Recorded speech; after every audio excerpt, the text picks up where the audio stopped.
वार्ता है ये एजुकेशन पॉलिसी को लेकर थी, क्योंकि हम गवर्नर साहब का, एलजी साहब का जो एड्रेस टू असेंबली था उसको सुन रहे थे, जो नेशनल कॉन्फ्रेंस की सरकार का ही एजेंडा होता है। तो हमने उसको जब सुना तो एजुकेशन के बारे में जो उन्होंने बातचीत की उससे निराशा हुई।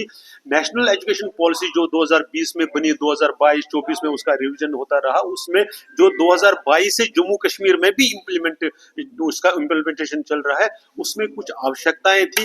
वैसे वो कॉम्प्रिहेंसिव डॉक्यूमेंट है, लेकिन हमने 3-4 चीजों को आइडेंटिफाई करके उस पर बातचीत करने और उम्मीद कर रहे हैं कि जब बजट पास या प्रेजेंट होगा तो उसमें इन सारी चीजों का ध्यान रखना, जैसे लोकल लैंग्वेज में पढ़ाना।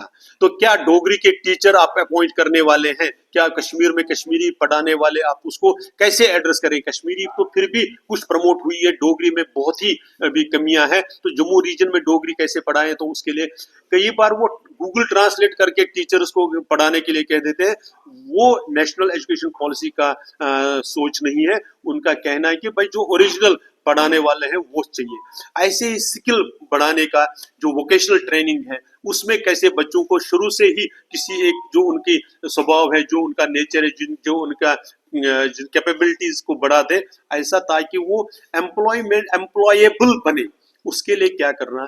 और तीसरा बड़ी जो इम्पोर्टेंट चीज हमने आइडेंटिफाई करी वो था कि जब आप ये जो मशीन लर्निंग है, जो आप जो आजकल जो एआई, आर्टिफिशियल इंटेलिजेंस से लेकर ऐसी चीजें हैं, उसमें जो शुरू से ही बच्चे को उसकी तरफ रागिब करने के लिए जो चीजें चाहिए, उसके लिए जो इक्विपमेंट चाहिए, वो छोटे बच्चों के लिए वो पजल्स चाहिए और ऐसे ट्रेंड टीचर्स चाहिए। तो आज जब हमने वो भाषण सुना उसमें तो ये बातें कहीं नजर नहीं आई।